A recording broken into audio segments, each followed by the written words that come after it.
میں اب بہت اہم پروگرام کے لیے عدنان عبدالعزیز سے درخواست کروں وہ قیامت کے منظر پر ایک تقریر پیش فرمائے.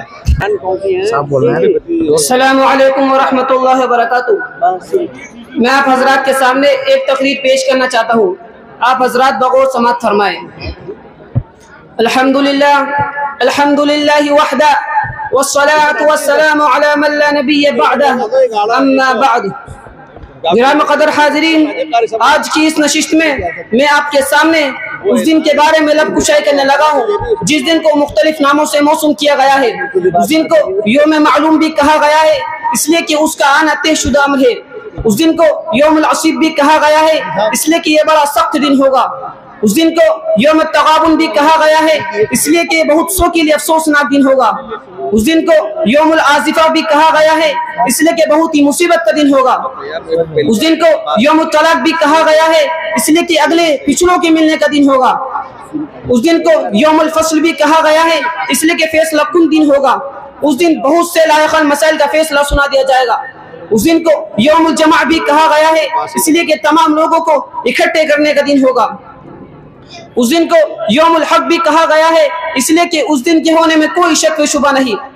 اس دن کو یوم البعث بھی کہا گیا ہے اس لیے کہ دوبارہ جی اٹھنے کا دن ہوگا. یہی وہ دن ہے جس کو یوم القیامہ بھی کہا جاتا ہے اس لیے کہ مردوں کے کھڑے ہونے کا دن ہوگا.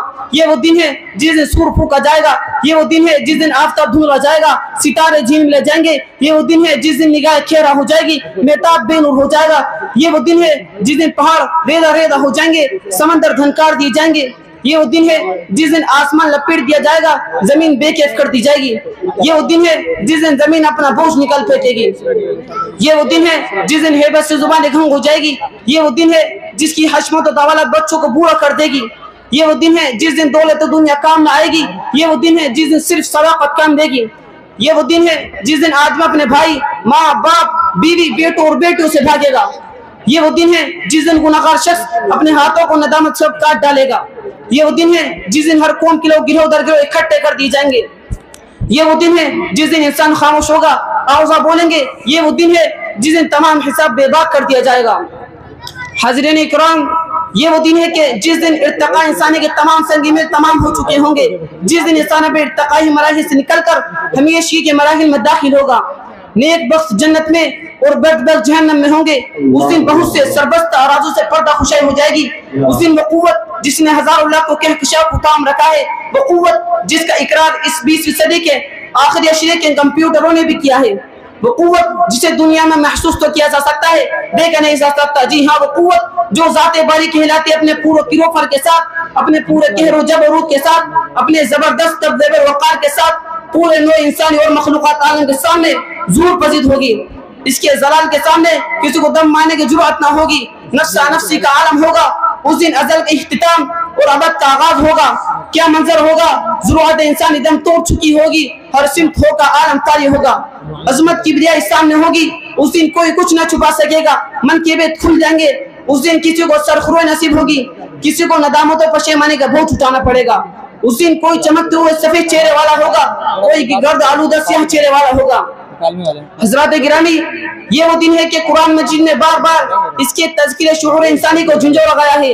بار بار آنے والے اس دن سے ڈرایا گیا ہے کہ انسان نہ تو اس کی تیاری اس دن کے آنے سے قلب اس دنیا میں ہی کر لے. غفلت کی نیند سے اٹھیے اور آنے والے کل کی فکر کیجئے. یہاں آپ کو ہمیشہ نہیں رہنا ہے. ذرا پیچھے مڑ کر اپنے پیش رو پر نظر ڈالیے. آپ کو کوئی ایسا بھی دکھائی دیتا ہے جو جاودانی زندگی لے کر آیا ہو، جو آ تو گیا ہو مگر پھر بزم ہستی سے رخصت نہ ہوا ہو؟ پوچھو گے جو فلک سے تم سے یہی کہے گا، پوچھو گے جو فلک سے تم سے یہی کہے گا، نہ رہ گیا وہ جو تھا جو ہے وہ کیوں رہے گا؟ ہوں گے حباب ابھر کر یوں ہی فنا ہمیشہ، ہوں گے حباب ابھر کر یوں ہی فنا ہمیشہ، موزے بڑے گٹے گی دریا یوں ہی بہے گا. الحمدللہ رب العالمین. السلام علیکم. اللہ ہمیں عمل کی توفیق عطا فرمائے.